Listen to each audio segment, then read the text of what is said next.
Assalamualaikum warahmatullahi wabarakatuh. Salam hangat untuk sobat-sobatku semuanya. Kali ini kita menceritakan tentang larisnya toko pojok yang penuh misteri. Di awal kisah, di sebuah kota kecil yang tenang, berdiri sebuah toko tua di pojok jalan yang dikenal sebagai toko pojok.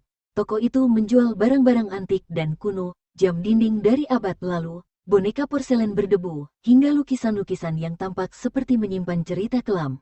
Pemiliknya adalah seorang pria paruh baya bernama Pak Suro, pendiam, jarang terlihat bicara dengan siapapun. Anehnya, walau sepi pengunjung, toko itu selalu tampak makmur, barang dagangan tak pernah habis, dan Pak Suro terlihat makin kaya. Mobil barunya mencolok di parkiran, dan rumahnya dikenal paling megah di kawasan itu. Suatu malam, Rama, seorang mahasiswa jurnalistik yang tengah menyusun skripsi tentang urban legend, memutuskan menyelidiki toko tersebut. Ia mulai bertanya pada warga sekitar.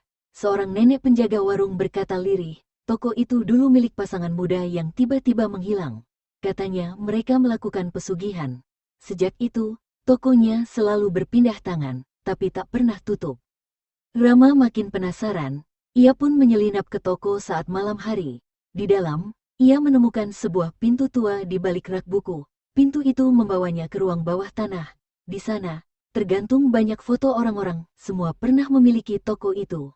Di tengah ruangan, ada patung hitam dengan wajah menyeramkan, dan di depannya, mangkuk berisi darah segar. Saat Rama hendak pergi, pintu tiba-tiba tertutup sendiri. Di balik bayangan, muncul Pak Suro. "Kamu sudah melihat terlalu banyak," katanya dengan suara berat, namun bukan suaranya sendiri. Tiba-tiba lampu padam, hanya suara bisikan yang terdengar. "Sekarang giliranmu." Keesokan harinya, warga menemukan toko pojok sudah buka seperti biasa. Tapi kini, pemiliknya bukan lagi Pak Suro. Namanya Rama. Kalau kamu mau, cerita ini bisa dikembangkan jadi cerita bersambung atau dijadikan naskah film pendek. Mau lanjut dikembangkan? Sejak Rama mengambil alih toko pojok, segalanya berubah, bukan hanya dalam hidupnya, tapi juga dalam dirinya. Ia tak pernah lagi kembali ke kampus. Wajahnya pucat, matanya seperti tak pernah tidur, dan kata-katanya kini datar, dingin. Namun anehnya, toko itu justru ramai pengunjung. Barang-barangnya seolah memanggil pembeli masuk, dan setiap yang datang, selalu membeli sesuatu.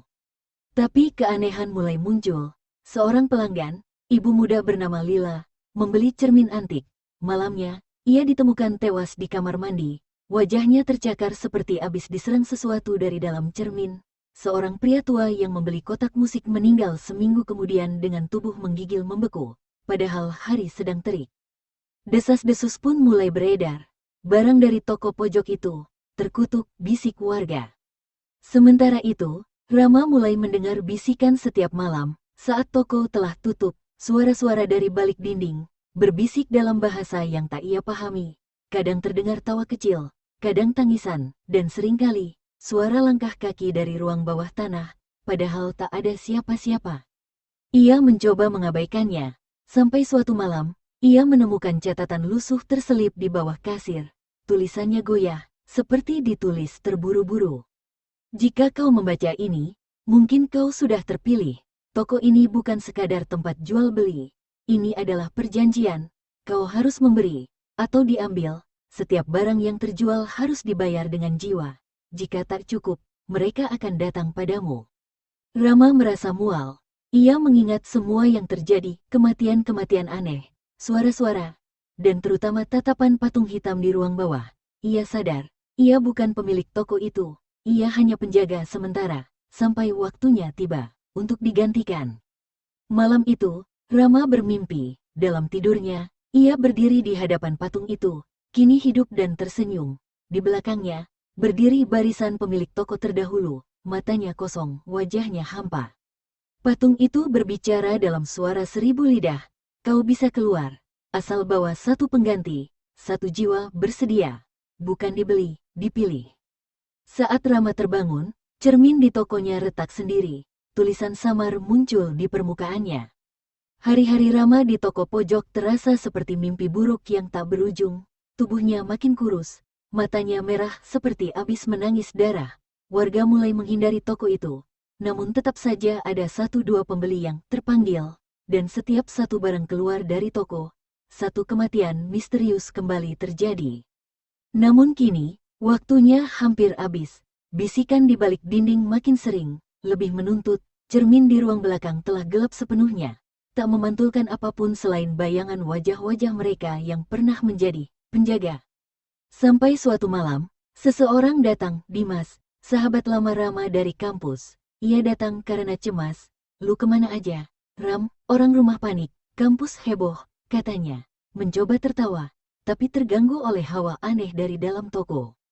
Rama menatap Dimas lama. Dalam pikirannya, gema suara patung itu kembali. Bawa satu, yang dekat, yang percaya, yang tak curiga. Rama tersenyum, senyum kosong. Masuk, bro, lihat-lihat koleksi antik gue.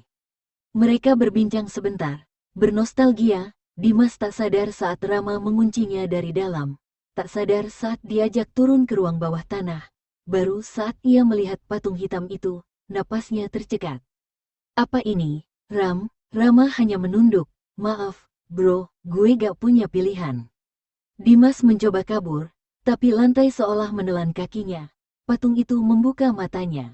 Gelap menyelimuti ruangan. Suara-suara jeritan memenuhi ruang, suara dari mereka yang sudah tertumbalkan sebelumnya.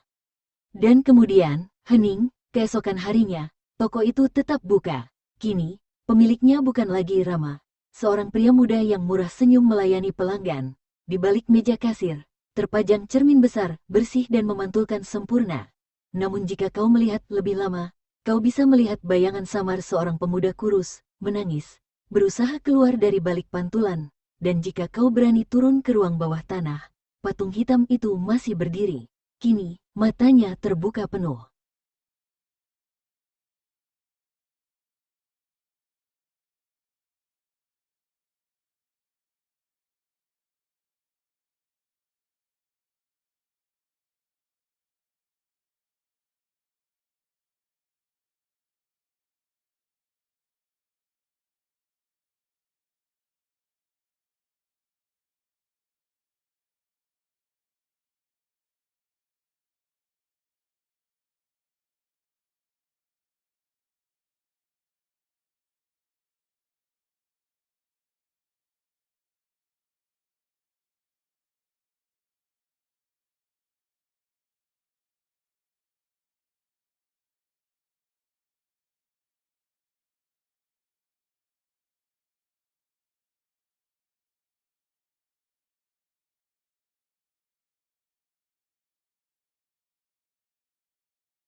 Kali ini kita menceritakan tentang larisnya toko pojok yang penuh misteri. Di awal kisah, di sebuah kota kecil yang tenang, berdiri sebuah toko tua di pojok jalan yang dikenal sebagai toko pojok.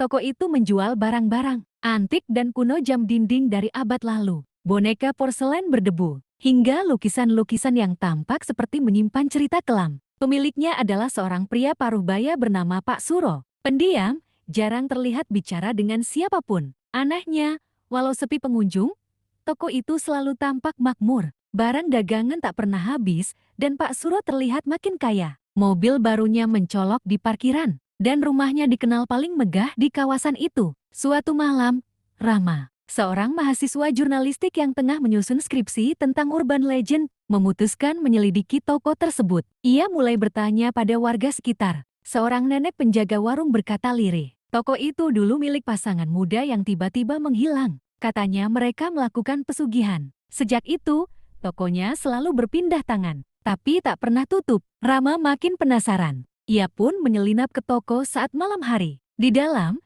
ia menemukan sebuah pintu tua di balik rak buku. Pintu itu membawanya ke ruang bawah tanah. Di sana, tergantung banyak foto orang-orang, semua pernah memiliki toko itu. Di tengah ruangan, ada patung hitam dengan wajah menyeramkan. Dan di depannya, mangkuk berisi darah segar. Saat Rama hendak pergi, pintu tiba-tiba tertutup sendiri. Di balik bayangan, muncul Pak Suro. "Kamu sudah melihat terlalu banyak," katanya dengan suara berat. Namun bukan suaranya sendiri. Tiba-tiba lampu padam. Hanya suara bisikan yang terdengar. "Sekarang giliranmu." Keesokan harinya, warga menemukan toko pojok sudah buka seperti biasa. Tapi kini, pemiliknya bukan lagi Pak Suro. Namanya Rama. Kalau kamu mau, cerita ini bisa dikembangkan jadi cerita bersambung atau dijadikan naskah film pendek. Mau lanjut dikembangkan? Sejak Rama mengambil alih toko pojok, segalanya berubah, bukan hanya dalam hidupnya, tapi juga dalam dirinya. Ia tak pernah lagi kembali ke kampus. Wajahnya pucat, matanya seperti tak pernah tidur, dan kata-katanya kini datar, dingin. Namun anehnya, toko itu justru ramai pengunjung. Barang-barangnya seolah memanggil pembeli masuk, dan setiap yang datang selalu membeli sesuatu. Tapi keanehan mulai muncul. Seorang pelanggan, ibu muda bernama Lila, membeli cermin antik. Malamnya, ia ditemukan tewas di kamar mandi. Wajahnya tercakar seperti habis diserang sesuatu dari dalam cermin. Seorang pria tua yang membeli kotak musik meninggal seminggu kemudian dengan tubuh menggigil membeku. Padahal hari sedang terik, desas-desus pun mulai beredar. Barang dari toko pojok itu terkutuk, bisik warga. Sementara itu, Rama mulai mendengar bisikan setiap malam saat toko telah tutup. Suara-suara dari balik dinding berbisik dalam bahasa yang teh.